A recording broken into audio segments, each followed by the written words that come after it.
어쩌면 우리는 참 정제공화국이라고 하는 그런 사회에서 살고 있지 않는가. 왜냐하면 지난주에 이렇게 국회에서 우리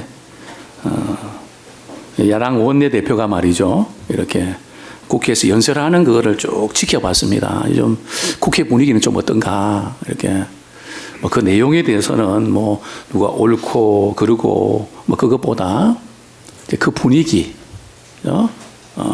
그 분위기를 보면서 참 울고 싶은, 서로 정죄하고 우리 상처를 주는 그런 참 아픈 분위기를 우리가 보게 됐는데요.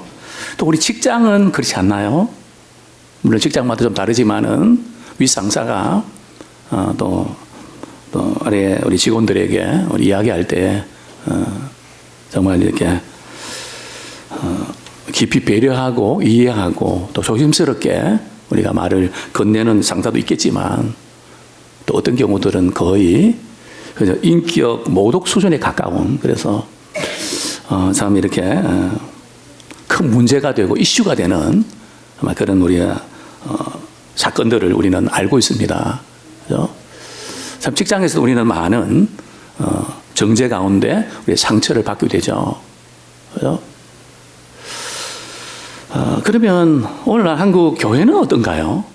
어쩌면 우리는 사랑한다고 하지만은, 위한다고 하지만은 보이지 않게 우리가 정죄하게 되고, 그리고 그래서 우리가 신앙생활을 참 갈등하면서 살아가게 되는 그런 오늘의 우리 모습 아닌가. 저는 시간이 이렇게 주어지면 쓰고 싶은 책들이 많이 있습니다. 일본어로 쓰고 싶은 책이 교회 안에서의 인간관계. 그죠? 정말 쓸 내용들이 참 많은 것 같아요. 그죠? 이렇게 서로 정죄하며 상처받는, 우리 사랑에 대해서 많이 이야기하지만 오히려 그렇지 못한 이유는 어디 있을까? 그죠? 또 우리 가정은 어떤가요? 부부가 서로 사랑해서 결혼했는데요. 사랑하기 때문에 또 잘못을 우리가 바로 잡아준다는 것 때문에, 그죠? 부부 간에 얼마나 많이 정죄합니까? 그죠? 우리 그렇게 위해서 우리 결혼한 건 아닌데, 서로 잘 안다는 것 때문에 그냥 이런 말 해도 저런 말 해도 되는 것처럼 말이죠, 쏟아부었던 수많은 말들, 그 가운데 참 이 정죄가 얼마나 많이 묻어 있을까. 또 우리 부모와 자녀 관계는 또 어떤가요? 정말 세상에서 정말 소중한 선물 아닙니까? 그죠? 기쁨이고, 그러나 본의 아니게 참 자식이 잘 되기를 원한다는 어떤 강박관념 때문에 우리 자녀들이 얼마나 많은 정죄의식을 심어주고, 또 되돌아볼 때에 후회하는 또 우리 부모가 아닌가 생각이 듭니다. 오늘 저는 말씀을 통해서 한 3가지 정도 함께 좀 나누고 싶은데요. 첫 번째는 참 정죄하지 말라 그랬는데, 그는 판단도 하지 말라는 건가? 그죠? 그저 좋은 게 좋으니까 그냥 넘어가라는 말인가? 그런 부분을 좀 다루고 싶고요. 두 번째는 누가 정죄하는가? 그죠? 정말 우리는 정죄할 수 있는 자격이 있는 걸까? 내 수준 정도 되면 그저 이렇게 나이나 또 경험이나 모든 것 해서 어느 정도 단계가 와 있기 때문에 나 같은 사람이면 정죄해도 되는 건가? 그죠? 이런 부분도 좀 다루고 싶고요. 그 다음에 예수님께서 나도 너를 정죄하지 않는다. 예수님은 정죄하실 수 있는 분이거든요. 그런데 왜 예수님께서 나도 너를 정죄하지 않는다고 말씀하셨을까? 이 부분을 우리가 간단하게 좀 다루고 싶은데요. 자, 첫 번째로 정죄란 말이죠. 판단도 하지 말라는 말씀일까요?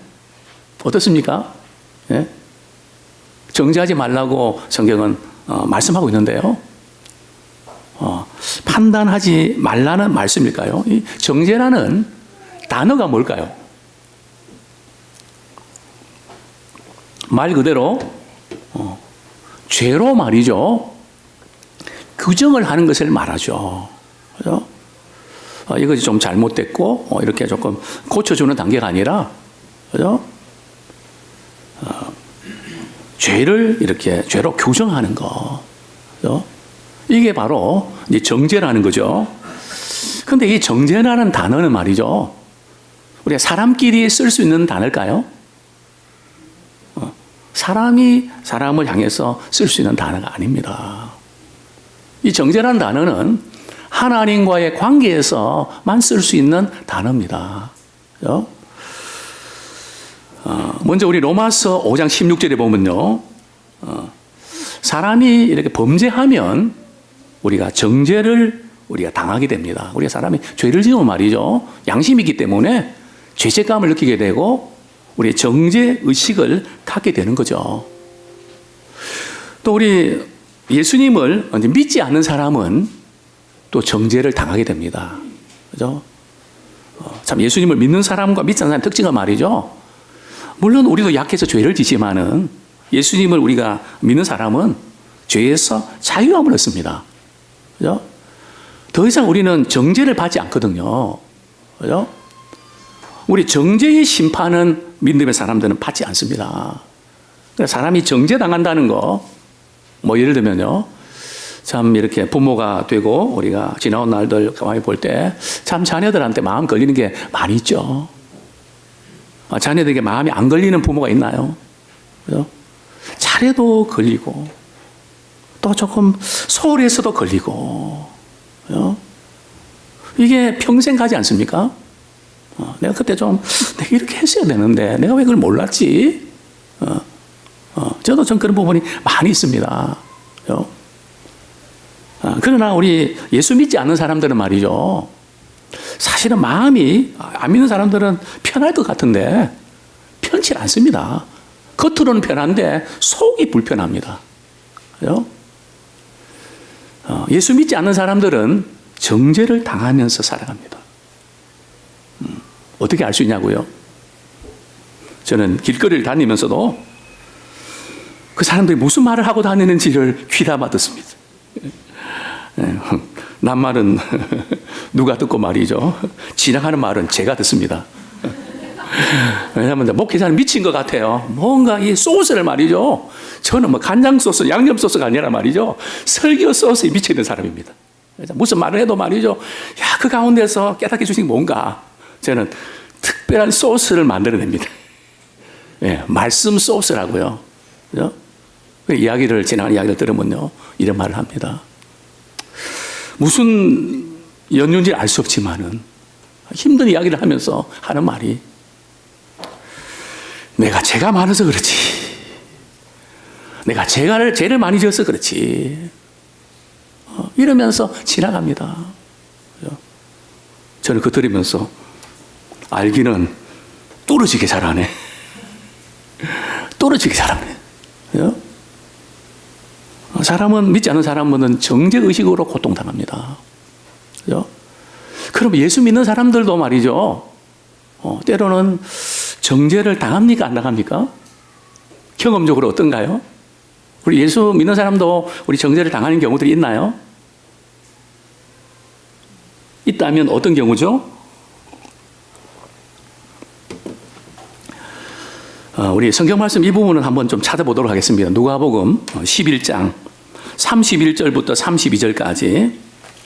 예, 누가복음 11장 31절부터 32절까지. 네, 같이 한번 읽겠습니다. 시작. 심판 때에 남방 여왕이 일어나 이 세대 사람을 정죄하리니 이는 그가 솔로몬의 지혜로운 말을 들으려고 땅끝에서 왔음이거니와 솔로몬보다 더 큰 이가 여기 있으며 심판 때에 니느웨 사람들이 일어나 이 세대 사람을 정죄하리니 이는 그들이 요나의 전도를 듣고 회개하였음이거니와 요나보다 더 큰 이가 여기 있느니라. 이 말씀을 정리하면 이런 거죠. 요나가 니느웨 성에 가서 말이죠. 이렇게 회개하라고 외치게 되죠. 그죠? 그럼 니느웨 사람들이 말이죠. 그 말씀을 듣고 회개를 합니다. 심지어 누구도 금식하는지 아세요? 개도 금식합니다. 짐승도 금식합니다. 물론, 예, 그죠? 그래서 우리가 금식 기도할 때 짐승들도 금식을 때로는 시킬 필요가 있습니다. 우리 짐승들도 말이죠. 좀 변화돼야 되거든. 이것은 뭐 조크고요. 또, 와, 목사님이 짐승들도 회개하라 그랬다. 그러면 큰일 납니다. 예. 그죠? 근데 지금 이 동네는 말이죠. 짐승들까지도 금식을 합니다. 그죠? 그래서 결국 하나님께서 뜻을 돌이켜서 말이죠. 니느웨 성을 멸망시키지 않잖아요. 니느웨 성 사람들은 이방인이지만 그렇게 회개했는데 그들이 회개하지 않는 하나님을 믿는 사람들 향해서 정죄한다. 다시 이걸 뒤집어서 말씀드리면요. 우리가 예수 믿지만 우리가 잘못했을 때, 범죄했을 때 회개하지 아니하면 우리는 정죄를 받게 돼 있다는 거예요. 그렇죠? 물론 예수님 우리 죄를 다 용서해 주셨죠. 그래서 우리가 믿음 생활하면서 회개를 놓치지 마십시오. 그렇죠? 하나님과 우리의 불편한 관계를 말이죠. 해결하는 것이 해결입니다. 회개입니다. 자, 어쨌든 정죄는 말이죠. 잘못을 지적하는 이렇게 하면 안 돼. 그죠? 너 그렇게 하면 안 돼. 그죠? 이것을 지적하는 것이 정죄가 아니라는 거죠. 정죄는 말이죠. 죄인 취급하는 것을 정죄라 그럽니다. 그죠? 뭐 잘못한 거 지적하고, 뭐 우리 부모가 말이 자녀들에게 이러면 안 돼, 안 돼. 그러면서 애들 교육하는 거 필요하죠. 그죠? 아이들은 그러면서 잘합니다. 근데,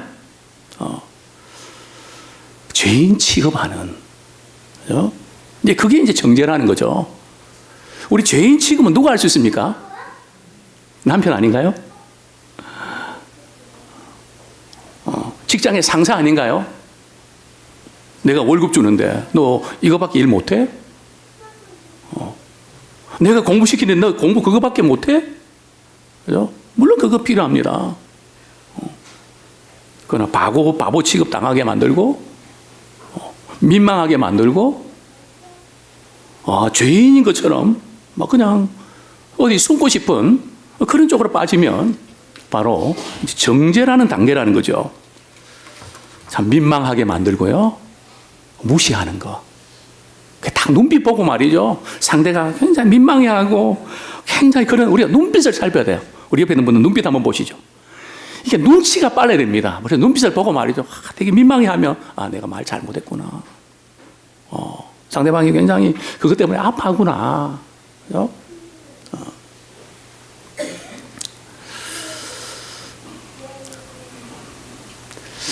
예수 그리스도를 믿고 우리가 참 그리스도 안에 거할 때에 우리는 결코 정죄함이 없다고 우리가 말씀을 하셨습니다.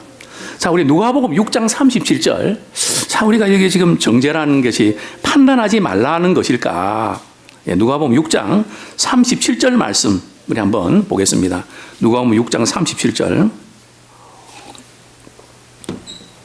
시작. 비판하지 말라. 그리하면 너희가 비판을 받지 않을 것이요. 정죄하지 말라. 그리하면 너희가 정죄를 받지 않을 것이요. 용서하라. 그리하면 너희가 용서를 받을 것이요. 그죠? 예수님은 사람을 비판하지 말고 그리고 정죄하지 말라고 말씀합니다.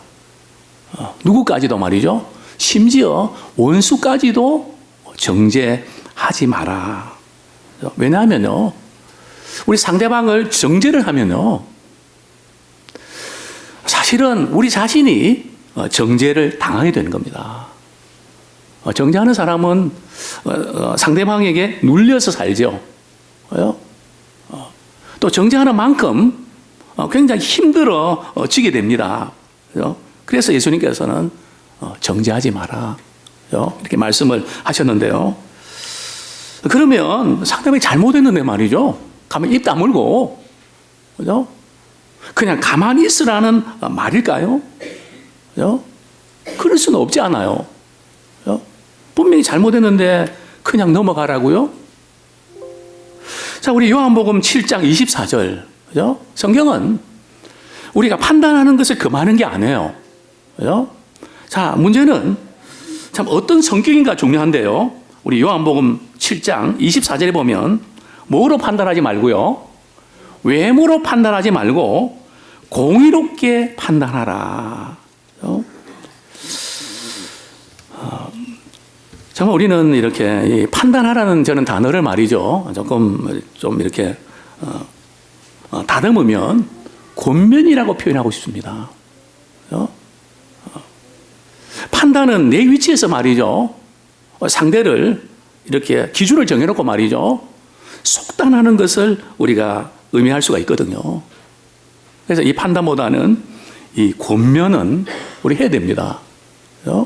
참 이건 이렇게 하면 좋겠다, 좀 저러면 좋겠다. 그래서 이 권면과 우리 정죄의 차이는 뭘까? 판단의 차이는 뭘까? 권면은 말이죠. 상대방의 행동에 대해서 하는 거예요. 뭐 이런 행동에 대해서 이거 이렇게 하면 좋은데 왜 저렇게 했지? 그 행동에 관한 거예요.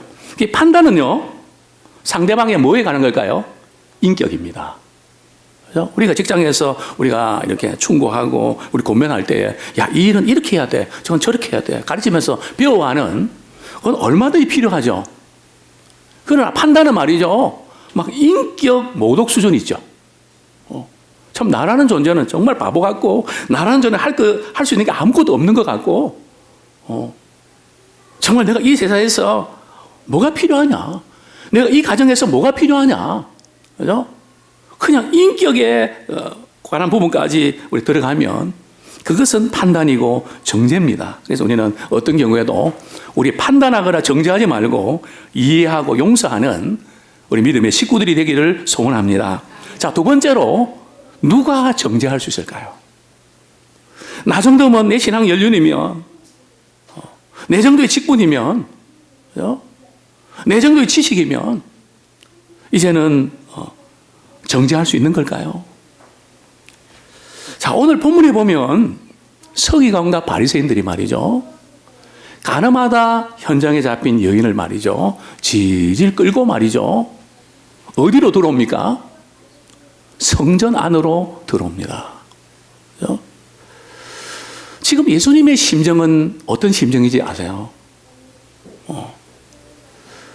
예수님은 어떤 마음을 갖고 또 어떤 그 심정을 가지고 계셨을까요? 오늘 본문 8장 1절에 보면 예수는 감람산으로 가시니라. 그죠? 예수님께서 감람산에 말이죠, 뭐하러 가셨을까요? 그래서 예수님은 늘 우리 산에 기도하러 가셨죠. 그죠? 예수님이 무슨 기도를 우리 하셨을까요? 물론 기도의 내용은 나와 있질 않습니다. 근데 요한복음 7장에 보면 말이죠, 예수님의 그 어떤 마인드, 예수님의 심정을 우리는 충분히 이해할 수 있는 부분이 있는데요. 오늘 우리 요한복음 7장에 보면 말이죠, 우리 예수님이 따르는 많은 사람들이 예수님을 이렇게 한둘씩 떠나갑니다. 그래서 예수님의 마음이 참 힘드셨죠. 뿐만 아니고 말이죠, 12 제자를 향해서 너희들 중에 한 사람이 나를 팔 거야. 3년 동안 제자 훈련 시켰는데 너희들 중에 한 사람이 나를 팔 거야. 제자들은 당혹합니다. 우리 중에 예수님을 팔 사람이 누구라고 예수님께서는 저렇게 말씀하실까? 그죠? 절대 그런 일이 없을 텐데. 그죠? 그러나 예수님은 그렇게 말씀을 하셨죠. 심지어 예수님의 가족들 말이죠. 형제들은 예수님을 잘 믿었던가요? 형제들도 예수님을 믿지 않았습니다. 그죠? 그리고 서기관과 바리새인들은 말이죠, 사람들 보내서 말이죠, 건수 잡아갖고 예수님 빨리 체포하란 말이야.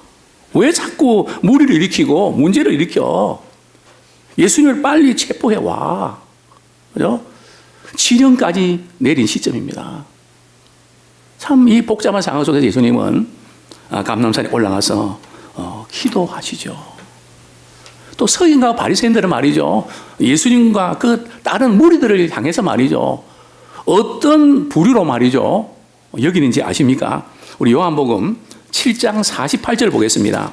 요한복음 7장 48절. 예, 우리 같이 한번 읽겠습니다. 당국자들이나 요한복음 7장 48절 우리 같이 읽겠습니다. 시작. 당국자들이나 바리새인 중에 그를 믿는 자가 있느냐. 49절.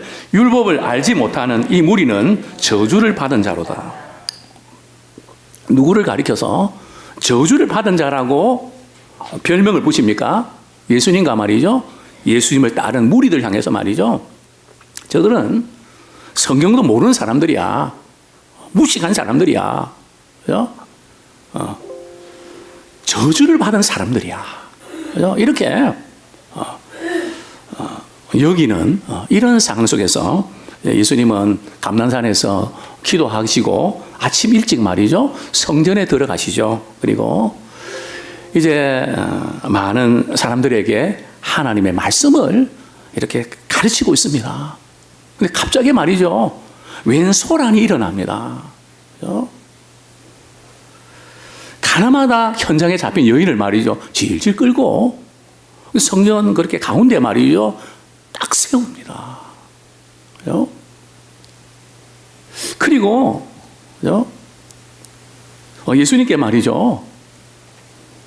이렇게 묻습니다. 선생님, 이 여인이 가나마다 현장에 딱 잡혔습니다. 참, 어떻게 이 서근과 바리새인들이 말이에요. 일부러 말이죠. 노리고, 계획적으로 말이죠. 이 가나마다 현장에 잡힌 여인을 말이죠. 데리고 옵니다. 여자만 데리고 왔을까요? 남자도 데리고 왔을까요? 상의가 어떤 것 같아? 눈치. 남자도 같이 데려왔을까? 여자만 왔을까? 여자만. 역시 우리 청년부는 눈치가 엄청 빠른 것 같아요. 예. 그렇죠. 근데 율법에 보면, 레위기에 보면 말이죠. 잡히면 둘 다 데리고 와야 돼요. 그죠? 남자는 안 데려왔어요. 그죠? 왜냐하면 우리 여자분들이 왜 남자는 없나 걱정할 것 같아서 설교 은혜가 안 될 것 같아요. 미리 지금 제가 배수진을 치고 들어가는 겁니다. 그죠? 예수님 어떻게 할까요? 그러면서 성경 말씀을 율법의 말씀 꺼내죠. 율법에는 이런 여인은 말이죠. 어떻게 하라고요? 돌로 쳐라. 그죠? 그렇게 말씀하고 있는데 예수님은 어떻게 하시겠습니까? 그죠? 참이 난해한 질문입니다. 왜 난해한 질문인가 말이죠? 만약에 그냥 돌로 쳐라 그러면요. 어떤 문제가 발생하는지 아십니까? 두 가지 문제가 발생합니다. 첫 번째는요. 지금 이스라엘은 말이죠. 누구의 식민지입니까? 어느 나라의 식민지입니까? 로마의 식민지란 말이죠. 사형 집행권이 말이죠. 유대인들에게 있습니까? 없습니까? 없단 말이죠. 돌로 치라 그러면요. 사형하는 거거든요. 그러면 로마의 법에 딱 걸리는 거예요. 그렇죠? 또 다른 하나는 말이죠. 예수님께서는 계속해서 말이죠. 사랑의 말씀을 강조하셨거든요. 그런데 여인을 돌로 치라 그러면 말이죠. 예수님이 지금까지 가르쳐 오셨던 사랑의 메시지가 모순을 일으키잖아요. 그죠? 그러니까 치라고 할 수도 없는 겁니다. 그죠? 근데 만약에 말이죠. 돌로 치라고 하지 아니하면 어디에 걸리는 거죠? 율법의 말씀에 딱 걸리는 거예요. 왜냐하면 레위기에 보면, 신명기에 보면 말이죠. 결혼한 부부가 말이죠. 간음을 하면 둘 다 죽이라 그랬거든요. 그죠? 그러면 율법에 딱 걸려버린단 말이죠. 그러면 예수님께서 율법을 어긴 거니까 종교 재판에 회부되는 겁니다. 그죠? 그러니까 이게 표적 수사가 되는 거죠. 그죠? 참 예수님은 이러지도 저러지도 못하는 상황 속에서 예수님은 뭐라고 말씀하셨을까요? 그죠? 참 예수님께서 말이죠. 참 난처한 그런 상황입니다. 그죠? 그때 예수님은 어떻게 하셨죠? 침묵 지키시면서 말이죠. 어떤 액션을 보이십니다. 어떤 액션일까요? 땅바닥에 말이죠. 무언가 글을 씁니다. 그죠? 이 둘러선 사람들이 말이죠. 예수님이 무슨 글씨를 쓰는지를 보고 있습니다. 그죠? 그러시면서 예수님께서 말이죠. 한동안 이렇게 계속 글을 쓰시는데 참 무슨 글을 쓰셨을까? 저는 그것이 알고 싶습니다. 근데 예수님께서 말이죠. 마음을 꾸짖으신 듯 일어나서 말이죠. 이렇게 말씀하십니다. 그 말씀의 내용이 뭐죠? 우리 성경 말씀 참 유명한 말이죠. 우리 7절 말씀 같이 읽겠습니다. 시작. 그들이 묻기를 맞이 아니하는지라 이에 일어나 이르시되 너희 중에 죄 없는 자가 먼저 돌로 치라 하시고. 그죠? 너희 중에 죄가 없는 사람이 있다면 그 사람이 먼저 이 여인에게 돌로 쳐라. 그죠? 너희 중에 죄가 없는 사람이 있다면 그 사람이 먼저 돌을 들어서 이 여인을 쳐라. 그죠? 이 말씀을 이렇게 하시고 말이죠. 또 예수님 뭐 하시죠? 바닥에 말이죠. 계속 글을 쓰십니다. 그 글을 아마 예수님의 이 말씀, 죄 없는 자가 돌로 치라는 말씀과 말이죠. 예수님께서 바닥에 쓰신 글에 말이죠. 사람들은 양심의 가책을 받게 됩니다. 그죠? 죄 없는 자가 돌을 치라. 예수님께서 말이죠. 이 음행에 대한 문제를 다루시면서 뭐라고 말씀하십니까? 여자를 보고 말이죠. 마음에 음욕을 품는 자들은 이미 마음에 가늠했다. 그죠? 여자를 보고 말이 마음에 이상한 생각하고 말이죠. 안 좋은 생각하면 벌써 이미 마음에 가늠했다. 그죠? 여기에서 해당 사항이 없음 그런 사람이 있을까요? 뭐 남자나 여자나 마찬가지죠. 나는 절대 남자를 보고 여자를 보면 전혀 뭐 이렇게 뭐 그런 생각 전혀 없다. 그죠? 참 예수님의 이 말씀에 비춰볼 때 죄 없는 자가 누가 있겠습니까? 그죠? 그러니까 참 어떤 일이 이렇게 벌어졌죠? 오늘 본문에 보면 말이죠. 9절 말씀 같이 한번 읽겠습니다. 시작. 그들이 이 말씀을 듣고 양심의 가책을 느껴 어른으로 시작하여 젊은이까지 하나씩 나가고 오직 예수와 그 가운데 섰는 여자만 남았더라. 이 말씀에서 말이죠. 둘러섰던 사람들이 죄 없는 사람이 있으면 한번 돌 쳐봐라. 그죠? 근데 가만히 보니까 행동으로 이렇게 음행하지 않았지만 마음으로 말이죠. 간음하고 죄 지은 자기 죄가 생각난단 말이죠. 그러면 슬그머니 한 사람씩 빠져나가는데요. 젊은 사람부터 나이 많은 손으로 빠져나갔나요? 나이 많은 사람들부터 젊은 사람 손으로 빠져나갔나요? 어떻습니까? 죄가 누가 더 많나요? 젊은 사람이 많습니까? 나이 드신 분들이 많습니까? 나이 든 사람이 많죠. 살아온 세월이 얼만데요? 쌓아놓은 죄가 얼만데요? 예? 그러니까 이렇게 나이 많은 손으로 말이죠. 이렇게 또 그 다음에 젊은 사람들이 쭉 이렇게 빠져나갑니다. 사실 빠져나가면 안 되는 거거든요. 우리 진리 말씀을 듣고 양심의 가책이 들면 회개하고 돌이켜야 되잖아요. 근데 그게 싫은 거예요. 이 사실 이게 슬그머니 빠져나가는 게 참 양심이 그래도 있다 이 정도 아니고요. 사실은 영적으로 볼 때는 예수님께서 말씀 주셨는데도 깨닫고 돌이키면서 말이죠. 회개하고 변화받아야 되는데 그죠? 슬그머니 그냥 알기는 알고 말이죠. 양심을 찔리고 또 진리의 말씀을 받아들이기 싫고 말이죠. 그러니까 그냥 한 사람씩 이제 떠나버리는 그죠? 이 광경.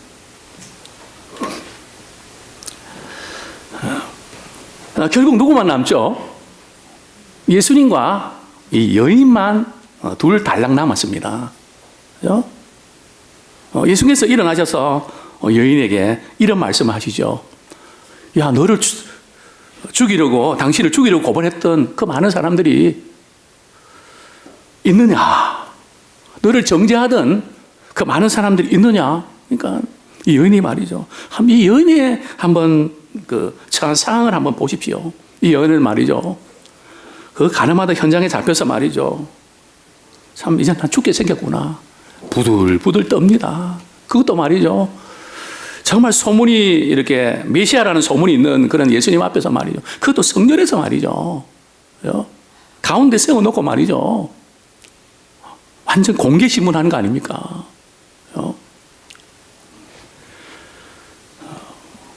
정말 어떻게 말할 수 없는 그런 말이죠. 어렸을 때 참 주홍 글씨의 그런 주인공, 참 어렸을 때 그 충격도 컸습니다. 그때 그 여인의 심정은 어땠을까? 또 이 지금 가늠하다 현장에 이 여인의 심정은 어땠을까? 얼굴을 들 수가 없습니다. 사람들이 다 간 줄도 모를 정도입니다. 왜요? 그냥 두려움과 공포와 죄책감, 온갖 것들이 말이죠. 자기를 사로잡아서 말이죠. 정신이 하나도 없는 상태입니다. 멘붕 상태입니다. 예수님이 물으실 때 두리번거리시겠죠. 11절 보면 아무도 없는데요. 그때 예수님이 이렇게 말씀하셨죠. 우리 11절 말씀, 나도 너를 정죄하지 아니하노니. 나도 너를 정죄하지 아니하노니. 여기서 우리가 깨달을 것은 말이죠. 누가 누구를 정죄할 수 있을까요? 죄 없는 사람만이 정죄할 수 있습니다. 우리는 다 죄가 있잖아요. 그죠? 죄의 목록이 다를 뿐이지, 죄의 종류가 다를 뿐이지, 그죠? 모든 사람이 하나님 앞에서 범죄하고 말이죠. 의인 없나니 하나도 없다고 말씀하셨습니다. 그죠? 그리고 우리는 이 A라는 제목 가지고 말이죠. B라는 그 사람의 제목을 가지고 비난하고 정죄하거든요. 또 B는 A라는 사람에게 정죄하고요. 그죠? 우리가 죄 없는 사람이 죄인을 정죄할 수 있습니다. 그런데 예수님은 말이죠. 정죄하셨나요? 하시지 않았습니다. 나도 너를 정죄하지 않는다. 그죠? 삼위 예수님의 말씀. 나도 정죄하지 않는 예수님의 말씀. 왜 그렇게 말씀하셨을까? 우리 세 번째로, 왜 우리가 정죄하면 안 될까요? 우리가 서로 죄목이 다른데 서로 정죄하면요. 뭐가 생기는가 하면 엑스파일이 나오는 거예요. 당신 나 건드리면 나 엑스파일 공개할 거예요. 왜냐하면 제목이 다르거든요. 엑스파일은 다 있습니다. 우리 손주들도 말이죠. 엑스파일이 있습니다. 엄마가 뭐 그러면요. 입을 닫습니다. 너 그렇게 하면 엄마한테 그 말 할 거니까 입을 닫습니다. 왜냐하면 엑스파일이 있다는 거예요. 엑스파일은 다 있습니다. 왜냐하면 제목이 다르니까. 그러나 우리 예수님은 정죄하지 않으셨습니다. 왜냐하면 예수님은 죄인을 말이죠. 회개시켜서 구원하기 위해서 오셨기 때문입니다. 우리의 역할은 말이죠. 당신은 죄인이라고 지적하는 데 있는 것이 아니라 그 영혼을 사랑하고 위해서 기도하면서 주님 앞 잘못된 것은 깨닫고 회복시켜서 구원받는 거기에 있다는 거죠. 우리는 이것을 놓치지 않기를 원합니다. 당시에 이 바리새인들은, 종교적 지도자들은 율법을 말이죠. 사람을 잡는 도구로 사용했습니다.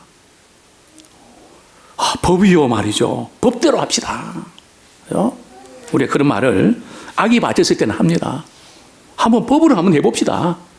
그러나 중요한 것은 말이죠. 예수님과 지금 서기관과 바리새인들이 계속 갈등 구조로 가는 이유가 뭔지 아십니까? 서기관과 바리새인들은 말이죠. 안식일에 뭐 그냥 일하면 안 되고, 밀 까먹어도 안 되고, 병든 자 고치면 안 되고, 그죠? 계속 그쪽으로 말이에요. 율법에 볼 때는, 기준에서 볼 때, 그렇게 하면 안 된다. 그래, 예수님 말이죠. 너희들은 지금 안식일에 죽어가고 있는데, 그 살려야 되지 않냐. 그죠? 예수님은 말이죠, 율법을 무시하는 게 아니에요. 율법을 완성하게 오셨는데 율법의 정신이 사랑입니다. 율법의 정신은 살리는 거예요. 율법은 죽이는 게 아니고요, 살리는 겁니다. 그죠? 바로 예수님께서는 바로 이렇게 살리는, 사랑으로 회복시키는 거기에 초점을 맞추셨던 겁니다. 그런데 예수님께서 참 이렇게 참 정죄하셔도 될 분인데 말이죠, 나도 너를 정죄하지 않는다. 왜 그렇게 말씀하셨을까요? 우리 율법의 말씀을 통해서 우리 죄를 지적하는 거 필요합니다. 사람은 죄성이 있어서 말이죠, 지적을 또 받아야 돼요. 근데 너 그러면 안 돼, 그렇게 지적한다고 사람이 변하는가요? 지적이 필요하지만 지적한다는 것으로 변하는 것이 아니고 말이죠, 나도 너를 정죄하지 않는다는 큰 사랑이 그를 변화시킵니다. 공포에 떨고 두려움에 떨고 있는 그 이 여인에게 말이죠, 예수님의 큰 사랑에 압도당할 때에 그 사랑 앞에서 자신의 잘못을 깨닫고 말이죠, 통곡하며 회개하면서 변화되는 겁니다. 이제 우리는 정죄하는 사람이 아니라 사랑으로 회복시키는 그 일에 쓰임 받는 자 되길 원합니다. 우리가 죄를 지적하는 단계에 머물지 말고 그 사랑에 압도당해서 말이에요. 우리가 예수 믿을 때 그거 아닙니까? 예수 믿고 구원받을 때 우리는 어떤 경험이 있죠? 그죠? 십자가의 그 하나님의 사랑. 도대체 내가 뭔데? 우리 하나님은 독생자 예수를 보내주셔서, 그죠? 내가 죽어야 되는데 그분이 죽으시고, 내가 사랑받을 만한 자격이 하나도 없는데 왜 나를 이처럼 사랑하십니까? 왜 나를 사랑하십니까? 그죠? 그러면서 그 사랑에 부딪혀서 말이죠, 잘못된 말과 생각과 행동 잘못된 것 통곡하면서 울면서 몸부림쳤던, 그러면서 그 사랑 안에서 우리가 변화되어 가는 것이 바로 믿음의 사람의 특징입니다. 이제 말씀을 정리하겠습니다. 우리 삶 속에서 우리가 참 어떻게 적용할까? 우리는 그런 사람이 있습니다. 저 사람은 그냥 죽여버려야 된다고, 쓸어버려야 된다고, 이 세상에 존재하면 안 된다고, 그죠? 우리는 그렇게 좀 죽일 놈이라고 우리 정죄할 수 있는 그런 대상이 있습니다. 우리가 쓰는 용어가 이렇죠. 어떻게 그럴 수가 다 있어? 이 말도 굉장히 위험한 말입니다. 어떻게 그럴 수가 다 있어? 우리 자신이 그런 사람 아닐까요? 상대만 그런 사람일까요? 정말 주님 앞에서 죄 용서함 받은 깊이를 알면 우리가 실망하는 건 맞습니다. 그렇게 하면 안 된다는 건 맞습니다. 그러나 어떻게 그럴 수가 있어? 또 그 다음 말이죠. 난 도저히 이해할 수가 없어. 절대로 용서 못해. 이것은 거의 정죄 수준입니다. 그죠? 우리가 어느 정도는 이렇게 좀 사람에 따라서 상황에 따라 다를 수 있는데 우리가 이 단계에 들어가면 안 됩니다. 이것은 뭔가 하면 우리 자신도 모르게 나를 말이죠, 재판관과 입법자의 위치에, 하나님의 위치에 우리가 올려놓은 겁니다. 그죠? 우리가 주님 앞에 정말 우리 자신을 발견하면, 야, 참 그런 걸 보면서 마음이 안 좋지만, 실망되지만, 그죠? 야, 참 사람이 이렇게 약하구나. 우리도 이렇게 약해서 넘어질 수 있구나. 참 그 순간적으로 이렇게 발끈해서 저런 일이 벌어질 수 있구나. 우리가 교훈 삼고 우리가 돌이키고 그 영혼을 불쌍히 여기는 그런 단계까지 나가기 원합니다. 다른 사람들이 나를 정죄하는 것으로 인해서 많은 사람들이 힘들어합니다. 혹시 우리가 말하는 방식이 문제가 있는 거 아닐까요? 어른들은 이렇게 주차 문제 때문에 말이죠, 좀 문제가 생기면 거의 똑같아요. 뭐 좀 차 안 빼주고 이러면요, 당신이 뭔데 차를 안 빼주냐고, 뭐야 당신? 이러면서 당신 말 들으면요 벌써 당신끼리 싸운다고요. 그 벌써 인격이 모독 수준으로 들어갔다는 거거든요. 그냥 미안합니다. 제가 미처 살피지 못해서 죄송합니다. 그냥 그렇게 하면 될 것 같다가 그냥 당신이 말이죠. 그러면은 누구 보고 당신이라 그래 그러면서 말이죠. 막 붙지 않습니까? 그죠? 이 말하는 방식, 그죠? 부모가 자녀를 사랑하고 그러는데도 말이죠. 이 말하는 방식을 좀 바꾸면 어떨까요? 톤이 문제입니다. 톤을 높이면요, 거부감 느낍니다. 그죠? 톤을 낮추셔야, 뒤끝이 낮아야 돼요.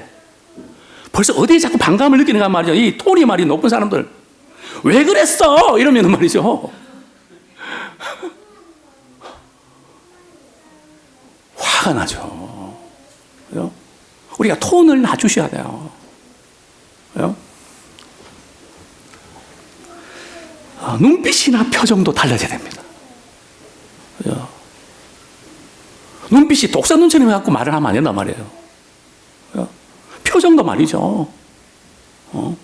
그냥 그래서 우리가 감정적이고 그럴 때는요, 말을 아끼는 게 좋습니다. 그죠? 왜냐면 틀림없이 실수하거든요. 그래서 제가 늘 말씀드렸죠. 이 눈빛이나 표정이 약한 분들은 거울을 가지고 말이죠. 요즘 스마트폰 있잖아요. 한번 딱 보고 말하십시오. 정말 사도 바울은 참 이 남을 정죄하는 것 못지않게요. 심각한 것은 자신을 정죄하는 겁니다. 우리가 가만히 보면요, 우리가 남을 정죄할 때 결국은 자기를 정죄하는 거예요. 자기 정죄 문제 해결 안 되면요, 그것을 타겟을 삼습니다. 그죠? 사도 바울도 그랬거든요. 내가 원하는 것은 하지 않고 자꾸 원치 않는 악망에 가니까 말이죠. 오라 나는 공고한 자다. 미치겠다는 거죠. 그죠? 그러나 생명의 성령법이 죄와 사망에서 나를 해방시켰다. 그죠?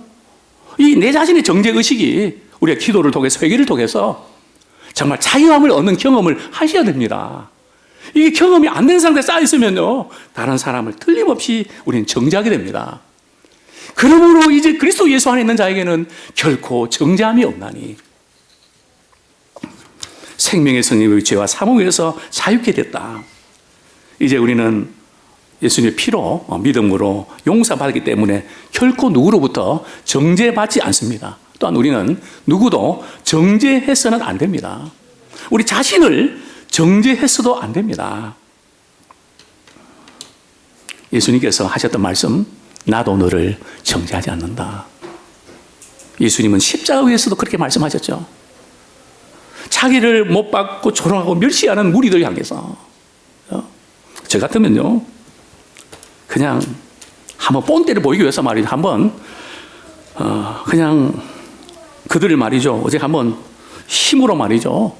한번 꺾어주고 좀 그러고 다시 십자가 올라갈 것 같은데요. 왜 저는 성질을 잘 못 익히는 사람이거든요. 예수님은 안 그러시고요. 이렇게 말씀하셨습니다. 아버지요, 저들이 하는 것을 알지 못합니다.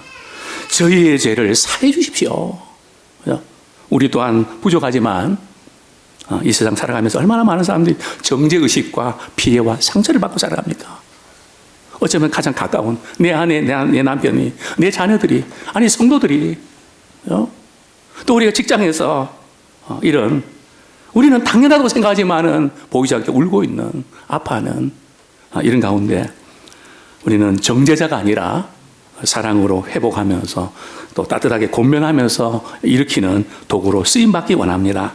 이 시간 우리 말씀 붙잡고 회개와 결단의 기도 드리겠습니다. 하나님 아버지, 오늘도 저희들을 사랑해 주셔서